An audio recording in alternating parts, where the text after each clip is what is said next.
Alice découvre par hasard un bébé abandonné et le ramène chez elle. Puis elle a supplié ses parents de l'adopter. Et c'est ce qu'ils ont fait. Alice et son frère adoptif ont partagé un lien spécial qui était vraiment beau à voir. Mais alors que tout semblait aller pour le mieux, Alice reçut un appel effrayant d'un avocat. Paul et Julia ont vécu une vie heureuse en Virginie. Ils ont un enfant, Alice, qu'ils adorent. Elle était leur rayon de soleil et apportait tant de joie dans leur vie. Le trio jouissait d'une relation étroite et d'une douce vie de famille. Ils riaient, regardaient souvent des émissions familiales ensemble et jouaient à des jeux d'intérieur tous les week-ends. Ils semblaient parfaits. Pourtant, Alice, 9 ans, voulait un frère ou une sœur, car ses amis avaient des frères et sœurs plus jeunes qu'elle. Elle demandait souvent à sa mère de lui donner un petit frère. Sa mère lui souriait chaleureusement et plaçait ses cheveux derrière son oreille avant de lui dire « Eh bien, si tu pries assez fort, peut-être que Dieu te donnera un petit frère que tu pourras aimer et chérir. » Inspirée par les paroles de sa mère, Alice se mit à prier à l'heure du coucher pour avoir un petit frère. Elle promet d'être la meilleure sœur du monde s'il répond à sa prière. Cependant, après quelques mois sans résultat, elle a cessé de prier. Peut-être que Dieu ne voulait pas qu'elle ait un petit frère, conclut-elle. Paul et Julia étaient secrètement heureux quand Alice a renoncé à demander à Dieu un frère ou une sœur. Le couple vivait d'un salaire à l'autre et n'avait que les moyens de s'en sortir, si bien qu'ils ne pouvaient pas se permettre de mettre un autre enfant au monde. Ils étaient loin de se douter que le destin avait d'autres projets pour eux. Quelques mois plus tard, alors qu'Alice rentrait de l'école, elle a remarqué une poussette sur le trottoir. En s'en approchant, elle entend des cris de bébé à l'intérieur. En jetant un coup d'œil à l'intérieur, Alice a été choquée de voir un petit garçon aux grands yeux bleus qui la regardait avec circonspection. Le petit bébé s'est mis à pleurer bruyamment, et sans hésiter, Alice a instinctivement commencé à balancer la poussette d'avant en arrière pour le calmer. Son cœur s'est instantanément mis à fondre en voyant cet adorable petit paquet de joie, même si elle aurait aimé continuer à balancer la poussette puisqu'il semblait l'apprécier. Alice savait qu'elle devait chercher la personne qui avait laissé la poussette au bord de la route. Leur quartier était paisible et sûr, et le soir, les mamans sortaient généralement leur bébé en poussette, mais jamais personne n'avait laissé un bébé sur le trottoir de cette façon. Alice scruta les alentours, mais il n'y avait personne en vue. Elle attendit plusieurs minutes pour voir si quelqu'un allait se manifester et réclamer le bébé. Mais rien de tel ne se produisit. Les minutes se transformèrent en heures. C'est alors qu'Alice se rendit compte que personne ne venait chercher le pauvre petit garçon. Quelqu'un l'avait abandonné, sachant qu'elle ne pouvait pas le laisser derrière elle. Elle a commencé à pousser la poussette en direction de sa maison. Le petit garçon semblait savoir qu'il était maintenant en sécurité, et il a gloussé tout au long du trajet en regardant par la fenêtre le soleil brûlant de l'été. Julia a vu sa fille s'efforcer de pousser la poussette vers le jardin. Elle s'est précipitée hors de la maison et a été surprise de voir le magnifique petit garçon. « Qui est-il ? Où l'as-tu trouvé ? » demanda Julia en prenant le bébé dans ses bras et en le sortant de la poussette. Puis elle se mit à le bercer. Alice raconta à sa mère comment elle avait trouvé le garçon et pourquoi elle l'avait ramené à la maison. Julia tapote la tête de sa fille et lui sourit. « Tu as bien fait. Mais nous devons informer la police pour qu'elle retrouve sa famille. » Elle prit le téléphone et composa le numéro de l'autorité compétente. Pendant ce temps, le bébé dormait dans ses bras, sa tête reposant sur son épaule, tandis que Julia et l'opératrice parlaient. Alice sortit dans la cour où elle avait laissé la poussette et chercha des indices. Elle vit un papier soigneusement plié et sut tout de suite qu'il contenait un message important. Elle l'a ramassé et a couru vers sa mère en brandissant la lettre au-dessus de sa tête. Julia a terminé son appel téléphonique et a pris le papier des mains d'Alice. On pouvait y lire « Si tu lis ceci, c'est que tu as mon petit garçon. Il s'appelle Gabriel. S'il te plaît, aime-le et prends soin de lui. J'ai tout juste 18 ans et j'ai été mise à la porte. Je ne peux pas l'aider. Je ne peux pas l'aider. » La lettre confirme les soupçons d'Alice, qui pensait que l'enfant avait été abandonné. Julia regarde le bébé et son cœur se gonfle d'amour. Elle appelle rapidement son mari, lui explique la situation et lui demande d'acheter du lait maternisé et des couches. Paul est revenu avec les articles et ils ont nourri le bébé et changé ses couches. Bientôt, des officiers sont arrivés chez eux pour commencer l'enquête, et la famille leur a raconté tout ce qu'elle savait sur le bébé Gabriel.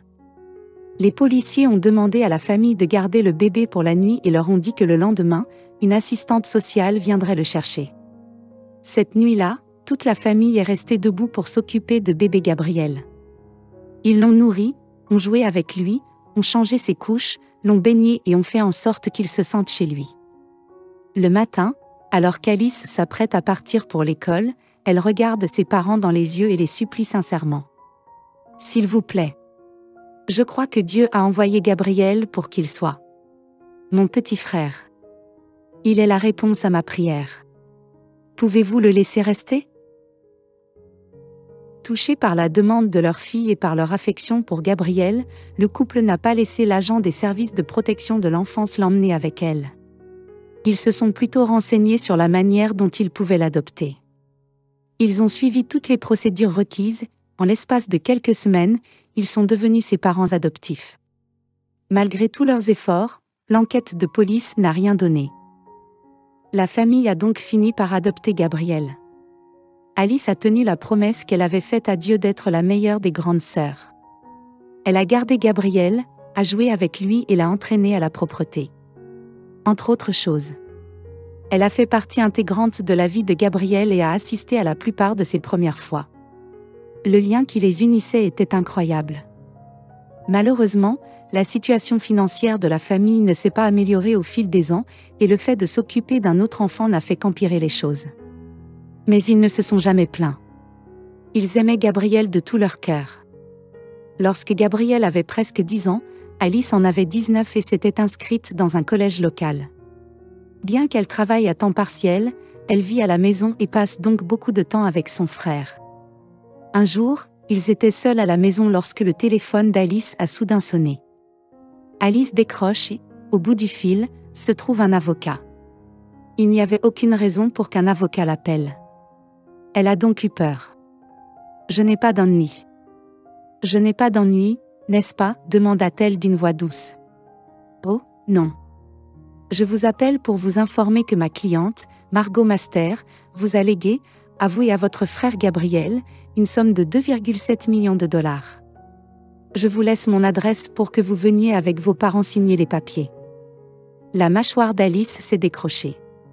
Elle était certaine qu'il y avait une erreur et le lui a dit, mais il lui a assuré que tout était en ordre.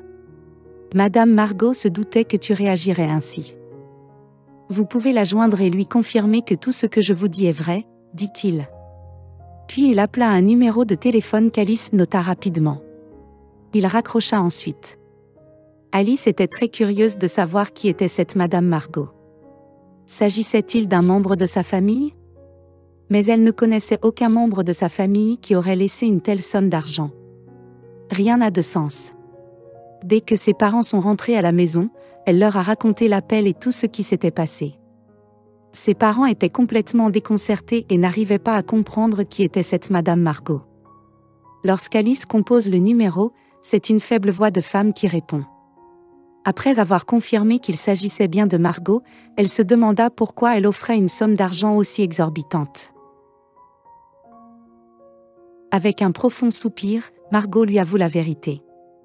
À l'adolescence, je suis tombée enceinte et mes parents m'ont mise à la porte car cela aurait fait mauvais effet dans leur entourage. J'ai eu mon bébé et je me suis débrouillée pendant un certain temps, mais quand je n'en pouvais plus, j'ai laissé mon bébé sur la route. Les yeux d'Alice s'écarquillent de stupeur car elle comprend enfin la situation. Margot avoue qu'elle s'est cachée derrière un arbre ce jour-là et qu'elle a regardé Alice l'emmener chez elle. Pendant toutes ces années, elle savait où se trouvait son fils, mais elle était trop lâche pour lui rendre visite et lui dire la vérité. Alice a peur et se demande ce qui va se passer ensuite. Elle espérait désespérément que Margot n'allait pas emmener Gabriel. En toussant et en peinant à respirer, Margot explique que ses parents sont morts dans un accident il y a quelques années, lui laissant une immense fortune. À l'époque, elle avait voulu se battre pour obtenir la garde des enfants, mais en voyant le bonheur de Gabriel au sein de la famille, elle n'avait pas pu donner suite à son projet. Margot a alors annoncé à Alice et à ses parents qu'elle était en phase terminale et qu'il ne lui restait que peu de temps à vivre. Quant à l'argent, elle leur a dit qu'ils l'auraient très bientôt. Vous êtes des gens bien et je ne pourrais pas être plus heureuse que ce soit vous qui ayez tout ce que je possède, dit-elle en expirant. Puis elle les a remerciés de tout son cœur d'avoir accepté son fils dans leur vie, et elle lui a envoyé ses amitiés. La famille a commencé à planifier une réunion pour Gabriel et sa mère biologique, mais ils n'ont pas eu la chance de la rencontrer en personne. Margot est décédée quelques jours plus tard avec une photo de son fils sur la poitrine. Finalement, la famille a reçu l'argent promis par Margot et bien plus encore, y compris le fonds fiduciaire de Gabriel et un manoir dans un quartier aisé de la ville. En l'espace de quelques semaines, leur vie a changé pour toujours, grâce à un acte d'amour et de gentillesse. La famille est restée aussi proche que jamais et a vécu heureuse jusqu'à la fin des temps. Que pensez-vous de cette histoire ? Faites-le nous savoir dans les commentaires ci-dessous et merci d'avoir regardé.